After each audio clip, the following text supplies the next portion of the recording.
Hi, it's time for another math easy solution. Time to discuss further into differential equations and now look at further into separable equations and look at example 4 of the example video series. And we're gonna look back at that electric circuit that I went over in my earlier videos. Basically, in my earlier videos I showed how the current I of t, or I at time t, flowing through an electric circuit as shown in below here. This is the same circuit that I went over in my earlier videos, so make sure to watch those. I put the link in the description below, so make sure to watch that. And it's modeled by the differential equations L times di over dt plus R times I equals E of t, where basically L is the inductance, that's an inductor, and R is the resistance, and this is the resistor. I is the current, time is t, and then E is the voltage or the energy produced from here. For example, it's a battery, so it's producing a voltage. Actually, that's a better way of writing it. It's producing a voltage E, and what's flowing through is the current I of t, and it varies with time.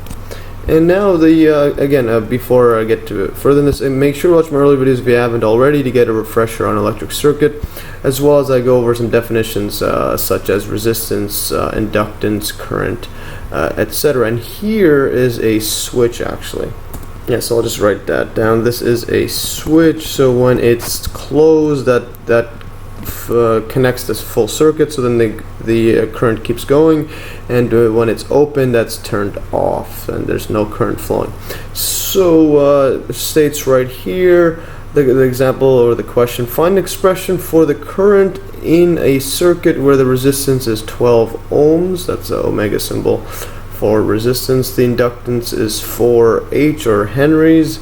A battery, typo there.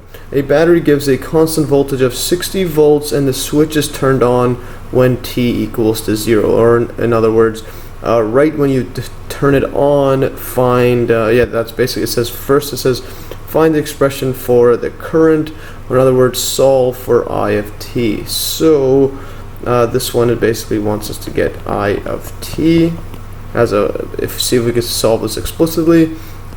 And then the second part says, what is the limiting value of the current? In other words, this means what is the current as time approaches infinity.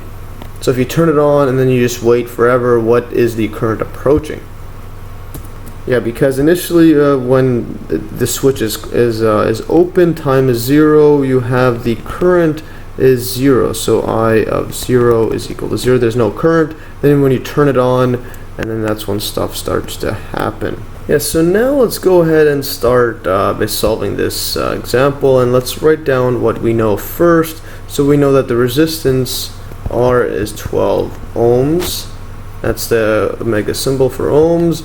And then the inductance, we'll call this L, equals to 4 henries. That's in this inductor. Again, make sure to watch my earlier video to get a brief overview of these definitions, and those videos will all be in the related videos in the video description below.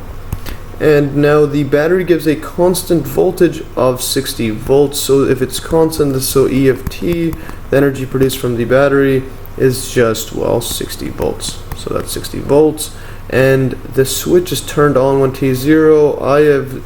So then basically we want I of t, but we also know that there's no current flowing right when you turn it on, and because it has to go up slowly or in a fast way, but initially there's no current, so I of 0 equals to 0. So that's our initial value. I of 0 is equal to 0, and it's in amperes, units for current. So that's what we have. I'll draw a better box. So that's what we have. Let's throw these values inside this right here. So L is 4 times by di over dt. That's this differential equation, plus R is 12 ohms times it by I. That's what we're trying to solve, and then E of t is 60 volts. So this is plus 12I equals to 60. So let's simplify this, and as you can see, 4, 12, 60 are all factors of 4, so divide everything by 4 on both sides. and then 4 goes into 6 once, which is a 2 remainder, so 20, that's 15. 20, 4 goes into 20 15 times. So this is, I mean, 4 goes into 25 times, so 1, 5. Anyways, I was dividing it in my head. 60 divided by 4 is 15, and then here what we have is this cancels. We'll have di over dt, plus that's 4 divided by 4 cancels, 12, and 4, that's just 3, so this 3i equals to 15. So rewrite this, move this over, and we get an initial value problem. I'll write that down, initial value problem for this differential equation. And that is basically when we move it around, di over dt equals to 15 minus 3i, and then what we have is the initial value is I of 0 is equal to 0 amperes. I'll just ignore that for now. And now we can actually solve this because, well, first of all, this is actually a separable equation, and I'll show you how you can know that. This is a separable equation. I'll write that down, and you can see this by, well, just dividing this whole thing out by 15 minus 3i. So if we do that, what we end up getting is basically 1 over 15 minus 3i, and then this is a di right here, and then multiplying by the dt to get it out this way. So we're basically moving this entire thing to the left here, and then this dt to the right. This equals to, well, dt. And again, and this, we can only do this whenever 15 minus 3i is not equal to 0. And we can't yet because there's this 1 divided by 0 there. So this is what we end up having. This is our separable equation. And then this 15 minus 3i can't equal to 0. Move the 3i to the other side. We have 15 can't equal to 3i. Divided by 3, we get I is not equal to 5. So this is just for the case I is not equal to 5. Yeah, so this procedure we're doing, it's for any value that's I is not equal to 5. So now what we'll do is, well, we'll just take the integral, like always with separable equations. We'll take integral on both sides. So we have this. So this left one is an integral in terms of di, and this one is dt. And again, we've moved all the I variables on the left, all the t value variables on the right. So for this left-hand side equation, we could use substitution. Use substitution to solve this. Substitution for integrals. And basically let u equals to 15 minus 3i. And now take the derivative, or differential du, and then this derivative of 15 is just 0, and then we have this negative 3 for derivative of I, and then di. So that's what we have over here. And now, so we have this 15 minus 3i is u. Let's just write this as di is equal to du just divided by negative 3i. So we have negative 3i, I mean negative 3, not 3i. Anyway, so now what we have is, let's just solve this integral from 15 minus 3i di is equal to the integral when we change the variables, 1 over u, and then this is du, and then put the 3i. Let's just put the 1 over 3 on the outside. Just put it out there because it's a constant. So integral of 1 over u is simply, like I showed in my earlier videos, write this out. This is ln of absolute value of u. Then plus, we'll call a constant c1. Let's put our values in now, which is 15 minus 3i. So this equals to 1 over 3 ln absolute value of 15 minus 3i plus c1. And then the integral of dt, that's just, well, equals to t, integral of that, then plus c2 constant, c2. So putting this all together, the integral of 1 over 15 minus 3I dt equals the integral of dt. This is di, not dt. So that's what it is. And now this integral here, so the left side is just this part. Again, see the proof of my earlier video on the integral of 1 over u, or the derivative of ln absolute value. You'll get to that part. So that's in the video link below as well. So what we have here is, this is going to be equal to negative 1 over 3 ln 15 minus 3I absolute value plus c. Actually, what I'll do, I'll combine all the c's together. I'll move this, so I'll just write that down for now. I'll do that after. Plus c1 equals to t plus c2. So what we end up having now is, I'll just try to simplify this. Multiply both sides by negative 3, so we get this one, negative 1 over 3 out of there, so we get ln of absolute value 15 minus 3I, and also move the c1 onto the other side. So this equals, and we're multiplying both sides, so they cancel, so negative 3 t plus, and we move this over, so we subtract, but I'll just write this as c, where constant c is just equal to the two constants subtracted by each other. So c2 minus c1. So that is what this constant c is, to make it neater. And now what we could do is take this, write both sides as a power of e. So we could write this as e to the ln, and this is why we could solve this directly, because of this ln right there. This equals to e negative 3t, I'll just multiply it in, negative 3c, like that. And again, so this one here, remember natural log properties, this e ln, this just brings down this this factor inside the ln. So this is going to be, and this cancels there, so 15, or absolute value 15 minus 3I, absolute value is equal to, and now this is a subtraction of powers. We could write this as a multiplication of powers by writing e to the, let's do the constant first, negative 3c, times by e negative 3t. And now what we'll do is get rid of this absolute value sign, basically by putting a plus or minus on the other side. So this is the same thing as writing 15 minus 3I is equal to plus or minus e to negative 3c times e 3t. That's because when you take the absolute value of this, it becomes positive, which is this positive. So let's put a positive. So that's a positive there when you take absolute values. So we got rid of it so that this could be the 15, and this could be plus or minus. So and now I'm going to actually simplify this even further and basically write this as a. So what I'll do is write, actually I'll just erase this, I'll just write this on this side. So this equals 2, and I'll combine these as a, because that's all just a constant. If it's plus or if it's minus, e to the power of negative 3c, c is just a constant, e to the power of anything is still a constant. So we'll write this as e times e to the negative 3t, and this is again where a is just an arbitrary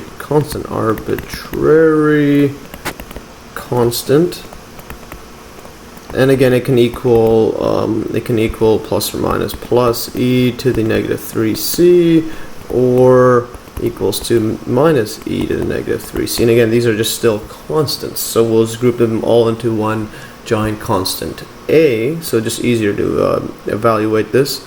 So now let's write these, let's simplify this further. So we have 15 minus 3I is equal to a times e negative 3t.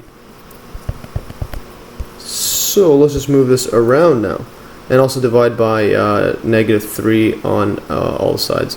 So first I'll move this 15 on the other side, so we have negative 3I is equal to, and negative 3I is equal to a e negative 3t minus 15.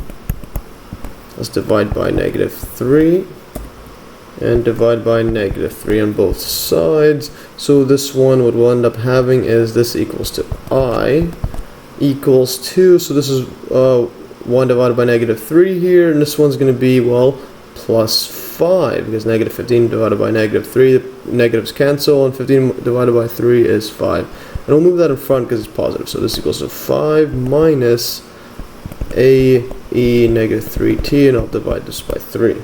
And again, where a over 3 is still a constant as well, but I'll just leave it like that. Yeah, so this is in fact our I of t formula. So that's I of t, and then this is actually our the general formula. But now if we want a particular one, that's for our initial value. That's I of 0 equals to 0. So let's just plug this inside. So when I of 0 is equal to 0, we end up having 0 is equal to 5 minus a over 3 times e to the negative 3, 0, and e to the, and then this just becomes e to the power of 0, which is just 1. So any numbered power of 0 is just 1. So what we end up having is equals to 5 minus a over 3. I'll just solve for a. We get, basically move this on the other side, a over 3 is equal to 5, multiplied by 3 on both sides, get this out of there, we have a equals to 15. So, yeah, so thus our equation becomes I of t is equal to, and then this is going to be, let's plug in the 15 in there, so 5 minus, actually, yeah, we have a is 15, but we also know a over 3 right here. Let's make this just easier to save some time in writing. So a over 3, again, a over 3 is just 5. That's this part here. So 5 minus a over 3, which is 5, times it by, what was this again? E to the negative 3t. Times by e to the negative 3t, right? Just a bit more clear. So there is our solution to that initial value problem. And now what we want is the limiting current. So the limiting current, again, it's the limit as time goes to infinity. So the limiting current is, and I'll write this down. Yeah, and this is basically the limit as t approaches to infinity of I of t. This equals to basically the limit as t approaches infinity, and let's plug in our I of t, our current, that is this 5 minus 5e to the negative 3t. Again, this is a constant, so this constant 5, all the constants aren't affected by the limit, there's no t variable inside, so this, we could write this as 5 minus 5 times 5 minus 5 times limit as t approaches infinity of this e to the to the negative 3t, but I'll write this as e to the positive 3. Let's flip it around just to make it easier to find the limit of. This is the same thing as writing e to the negative 3t. And let's write this a bit neater, 3t. So would we have this as this goes to infinity? This is basically a 1 over e to the infinity, which is basically 1 over approaching 1 to the infinity, which is approaching 0. So 1 divided by, well, infinity, you're going to 0. So this becomes, yeah, this whole thing goes to 0 then. So this whole thing is going to 0, except this 5 here. So this equals to 5 minus 0. So thus, yeah, so thus the limit as t approaches infinity, as infinity of I of t equals to the limiting current, and this is basically the current when you turn it on, turn the circuit on, and then just wait forever. It's going to be approaching 5 amperes, and it's the units is in amperes, equals to 5. That's the unit of the current. So yeah, that's, let's draw a better box. So yeah, that's basically the answer to this one. And now what I want to do is actually compare our solution right here, and again the limiting current here. So this is the solution 5 minus 5 times e to the negative 3t with our prediction from my earlier video. So this was actually from my earlier video using the direction field that it was generated. So I'll write from earlier video. and this was approximating the solution by the direction field and just graphing it out, and it would look something like this. So that was the predicted solution. Now if we graph it, as you can see, it's pretty much the same thing. There's the limiting factor of 5, and as you go to infinity, it's just getting closer and closer to 5, but never actually reaching it. And again, even if you were to start from here, if you were to turn the switch off and on, then turn it off again, then back on, it goes something like this. So it doesn't matter where you turn the switch on and off, it's going to follow the same thing. And as you can see, this looks pretty much the same thing. This is 5, and this is if you were to graph the solution directly. So that's using the Google graphing calculator. 5 minus 5, e to the power of negative 3t. So this just keeps going on, and it never approaches 5. As you can see here, this y value is 4.999, etc. Again, for refresher, that direction field was generated here. This is an example of how it looks like. You just plug in 15 minus 3y. This one, just assume the y is for current I. That's the derivative equals that. And the graph was generated here. And also, cool thing you could write on Google is just you could write from y equals wherever 0 to 6, and then I could move forward and backward as I please on this. Because if you were to graph this without the 0, from 0 to 6, for some reason it graphs it something like this. Look at the coordinates, 10 to the power of 10 for some reason, and this one with negative 4, 10. I don't know why it does that. So, but anyways, you can just write from, and then y equals to y equals whatever. Anyways, that's all for today. Hopefully you'll learn from this pretty extensive example video on pretty much solving separable equations, but also on solving that separable equation from our previous electric circuit video, and then also revisiting it to make sure that our initial prediction was actually pretty much the same. Pretty much very accurate to what the actual solution is, the explicit solution. Anyways, all for today. If you'll learn from this pretty extensive video, and like always, you could always download the exact notes in the link below. And thanks for watching, and stay tuned for another Math